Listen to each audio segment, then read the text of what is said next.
El padre Nicolás, él nació un 10 de septiembre de 1914, luego ya un sacerdote de 74 años, había sido 30 años director de la escuela Loyola en Guatemala, 30 años de director.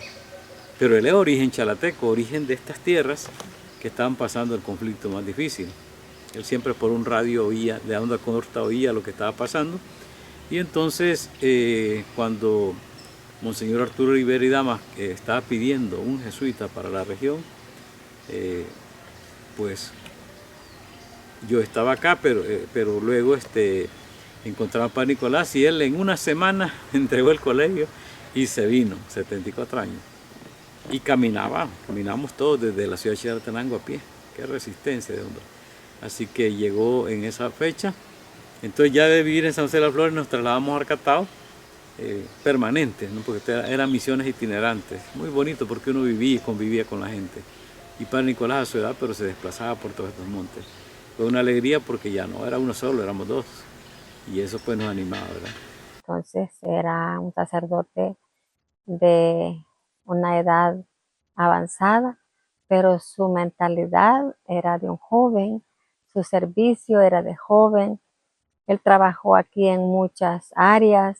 Él era originario de comunidades cerca de esta zona y la familia alvarenga, y tenía otro padre, un hermano también sacerdote, el padre Andrés Alvarenga, y de ahí su familia habían una familia muy profética, varios en la misma familia.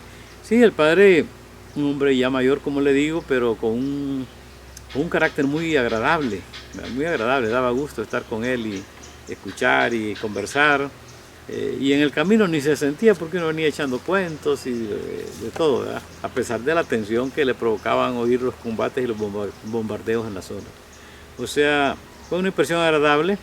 Además, un abuelo que te inspira confianza y que comprende lo que está pasando, porque habrá muchos abuelos que no lo comprenden y que se anclaron en un tiempo en el que ya no evolucionaron. Entonces, él era un hombre muy abierto, muy entregado, muy preparado.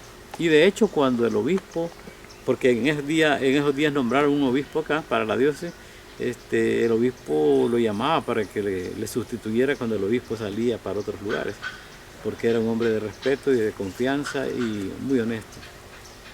Fíjese que en aquel momento el padre Nicolás impulsó mucho las citas bíblicas en los barrios.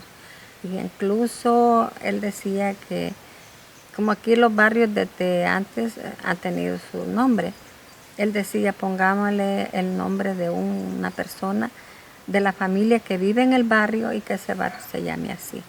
Entonces él impulsó las citas bíblicas. Recuerdo que todos los miércoles se hacían las citas bíblicas en cada barrio, porque en ese momento pues no existía la colonia Jesús Rojas, solo eran los 5 barrios. Y también impulsó mucho los huertos caseros, porque él decía, miren, tenemos una crisis y hay que sembrar una pared de tomate, una pared de chile, para ayudar a paliar, decía él, la crisis.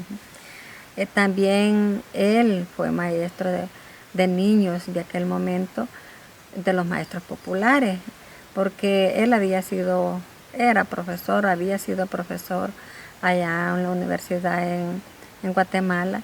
Él inspiraba mucho la educación. Entonces también aquí tuvo muchos alumnos adultos, porque él deseaba que todo mundo aprendiéramos a leer y a escribir. Otra de las cosas que me recuerdo, que él cuando oía decir vienen los operativos, él salía a sonar las campanas. Era un gesto que todos los tendríamos que venirlos para la iglesia y reunirlos allí, porque él decía, si están aquí, uno se da cuenta si es que capturan a alguien o no, pero dispersos cada quien en su casa, se los pueden llevar y uno no se da cuenta. Entonces, el aviso era el toque de la campana. Bueno, primero, siendo una persona mayor, conseguimos una mula, un caballo, transporte, una mula para moverse a las comunidades. Era un gran hombre, ¿no? Que es una buena mula. Y él montaba, pero también caminaba. Se desplazaba por las comunidades, como le digo, incluso yendo a pie hasta Chalatenango. Y acomodado a las condiciones de la gente, nada de privilegios, sino de la alegría de estar acompañando al pueblo chalateco. En cierta ocasión vinieron los militares, nos encontraron en la casa parroquial y ellos decían, le dicen al padre, porque el padre era alto y blanco, chele, como le llamamos nosotros, usted es extranjero. Y dice el padre Nicolás, no me insulte, soy chalateco. ¿Verdad? Muy orgullosamente chalateco. En otra ocasión vienen los militares y dicen, venimos a quedarnos, padre. Dice él, que no era cierto, porque el militar entraba y salía. Y dice él, bueno, está bien, con tal que no molesten a la gente, porque aquí viene un coronel que molestaba mucho a la gente. Y entonces dice el coronel Natividad Cáceres Cabrera, que fue de los involucrados en la masacre del Mozote en Morazán. Y entonces dice el militar, sí, pero es que ese coronel era un poco loco, además era evangélico. Dice padre Nicolás, evangélico y ladrón, porque se llevó todo el dinero que tenían las alcancías y todo el dinero que había para reconstruir el templo, ¿verdad? Así que, bueno, así anécdotas. Nosotros somos jesuitas, trabajamos los ejercicios espirituales de San Ignacio de Loyola y hay un libro que cuando tú no puedes hacer el mes de ejercicios o 8 días o 4 días, pues lo haces cada día. Se llama Ejercicios en la Vida Diaria. Y entonces el militar que entró quizás no sabía nada de eso. Y cuando dice Ejercicios en la Vida Diaria de Guy Escuzón, se lo lleva porque dice, este es el libro de los jesuitas, este es el libro de los ejercicios de la guerrilla. Bien, fíjese que sí, pues yo pude presenciar una de ellas y fue cuando hubo un operativo militar que pues nos sacaron a Ponte Cañón de aquí de las casas que teníamos, donde habitábamos aquí en Arcatao. Nos sacaron los soldados, ¿verdad? Entraron a las casas y nos dijeron que era una ley que teníamos que salir afuera de la vivienda. Y después nos llevaron, pues, nos dimos cuenta nosotros de que aparte de que nos tenían ahí, retenidos en el parque, ahí vimos que llevaban a unos compañeros, que los llevaban presos y no los querían dar. Entonces, como ellos se fueron, unos de ellos se fueron huyendo con los que habían agarrado o capturados, pues nosotros también decidimos irnos y junto a ellos, pues detrás de adelante de nosotros iba el padre Miguel, el padre Nicolás. Y lo cierto es que cuando llegamos allá al barrio San Esteban, pues por ahí comenzaron a tirar bombas lacrimógenas los soldados para detener a la gente, porque el objetivo de nosotros y nosotras era quitarles pues a los compas que llevaban, porque los habían agarrado injustamente, arbitrariamente. Pues entonces,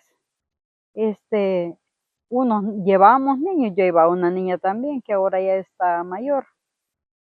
Y una vez, pues, íbamos así detrás del padre, de los dos padres. El padre Miguel con una bocina les hablaba diciéndoles que soltaran, por favor, a las personas que tenían detenidas, porque también tenían sus hijos y sus esposas que estaban llorándolos. Pues, y todos nosotros en apoyo a los padres y con aquella gran, pues, motivación porque ellos andaban con nosotros. Y entonces nos lanzaron, pues, una granada así directamente donde estaban los dos padres. Y cuando ya lo vimos y estaban cerca, ellos nos tiraron bombas lacrimógenas. La primera bomba cayó a los pies del padre Nicolás. Pero no se había desarrollado todo el humo. Entonces el padre agarró la bomba con la mano y se la voló con una fuerza que él llegó a donde estaban los soldados. Y ellos se fueron huyendo también. Tragaron humo del que nos habían tirado. Y la gente buscando en las quebradas, en las pilas, buscando agua. Pero después decía el comentario, ¿cómo puede ser que un padre, y eso, bueno, pensamiento, ¿Cómo puede ser que un padre tire una bomba a los soldados? Dicen, no, no, no, no, por favor, entiendan bien las cosas. Yo no les he tirado una bomba, yo se las he devuelto. Pues sí, lo que te tiraron fueron ellos. Un 23 de mayo de esa fecha, del 88, 89. Entonces, ese tipo de anécdotas. Quiero decirle de que el padre Nicolás se encariñó de todos nosotros, bueno, de toda la comunidad, como él le llamaba la iglesia. Decía, la iglesia son ustedes, no, no las paredes que tenemos aquí, decía que ustedes ven, la iglesia son ustedes. Pues él estaba tan encariñado que cuando él enfermó, la familia se lo llevó y pues lo llevaron también para un lugar donde lo podían cuidar bien. Y él nos dijo a nosotros, porque nosotros íbamos con misiones a verlo, ¿verdad? Donde lo tenían a él. Y, y él nos pidió, no vayan a permitir, nos dijo un día que a mí me entierren en otro lado, yo quiero estar en Arcatao. Quiero quedar, decía, donde está la gente que me ha dado apoyo.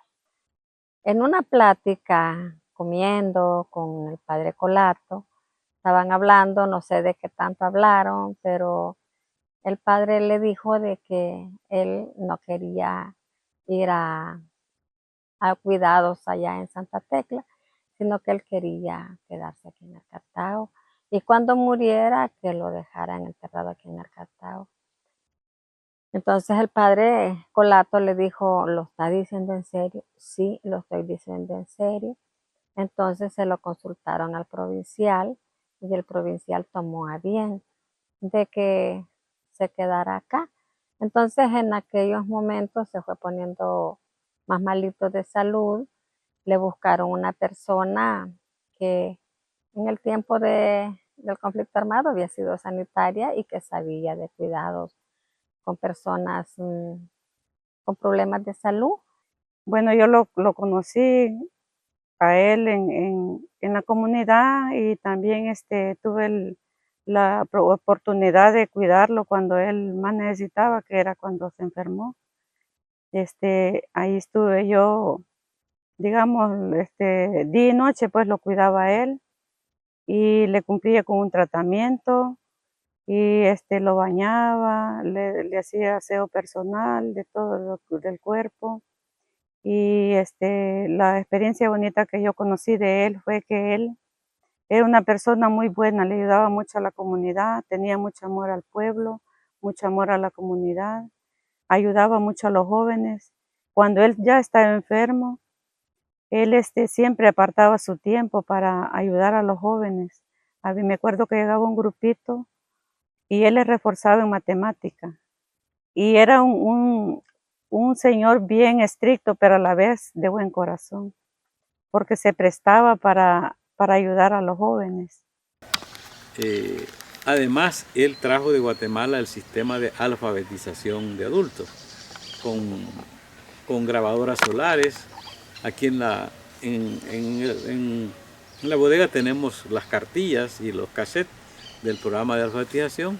Él tenía grupos de jóvenes y grupos de adultos alfabetizando. Entonces, porque era un maestro de 30 años en un colegio, imagínense, y además, y tenía la proyección de abrir escuelas que sirvieran al pueblo para en el futuro legalizarla. Fue así como nació el programa de alfabetización popular, pero los adultos, después los jóvenes y después los niños. Ahí nace todos los maestros populares para que los niños no crecieran sin una letra. Junto a ello quiero decir que también fue mi maestro. Él nos compartió el 9º grado, a los que, bueno, anduvimos en guerra y nos quedamos con un 2º grado. Él nos dio nos aniveló, pues, ¿verdad? Desde lo que nos hacía falta hasta 9º grado. Y un hombre muy estricto, pero también nos hizo, ¿verdad?, aprender. Aprendimos mucho de él. Él tenía una gran sabiduría y eso es lo que recordamos siempre. Y yo me encargaba de él, de los medicamentos, porque le habían dejado medicamentos a él, donde había que cumplirle hasta en la noche. Entonces, y por eso es que me buscaron como a tiempo completo, pues para estar con él ahí, en la noche que él necesitaba agua, necesitaba la medicina, o alguna inyección que había que ponerle, pero los cuidados más últimos, ya que él ya se puso bien malito, estuve aquí yo, pero ya cuando estuvo ya bien grave, que se lo llevaron, ya hasta ahí yo ya no participé, ya cuando se lo llevaron para allá, porque lo tuvieron un tiempo donde lo estuvieron asistiendo más con más enfermeras, médicos. Ya fue que yo me quedé pues hasta ahí, y como le digo, no fue mucho tiempo el que yo lo cuidé, o sea, fueron aproximadamente 2 meses. Entonces yo en una ocasión le pregunté a él, padre, ¿y usted está de acuerdo de que la plaza se llame Padre Nicolás Alvarenga? Porque allí los ha defendido a usted, a nosotros, como usted también expuso su vida para defenderlo. Y él me respondió así con una sonrisa, espere que me muera, me dijo, porque en vida nomás no se le puede poner nombre de vivo a un lugar. Entonces yo tengo eso todavía, que quisiera que la plaza de Arcatao se llame Padre Nicolás Alvarenga, porque en vida nomás se lo preguntamos y él estaba de acuerdo. Entonces habría que luchar para lograr esa promesa, puedo decir yo, porque si se la pregunté y él aceptó, pues qué feliz se sentiría que lo recordemos también con esa memoria de él en la plaza de Arcatao. Recojamos la memoria de nuestros mayores, porque no es palabra vacía, es sangre derramada, es amor derramado, y que lo convirtamos en energía para seguir trabajando por la paz. ¿Qué sentido tiene que seamos el refuerzo de un sistema que mata, que domina, que explota? No, no, no. Si creemos en Dios, tiene que ser convertir todo esto en energía en función de la justicia y la paz en un mundo que lo necesita. Si no, nos vamos a destruir todos en esta casa común. Gracias.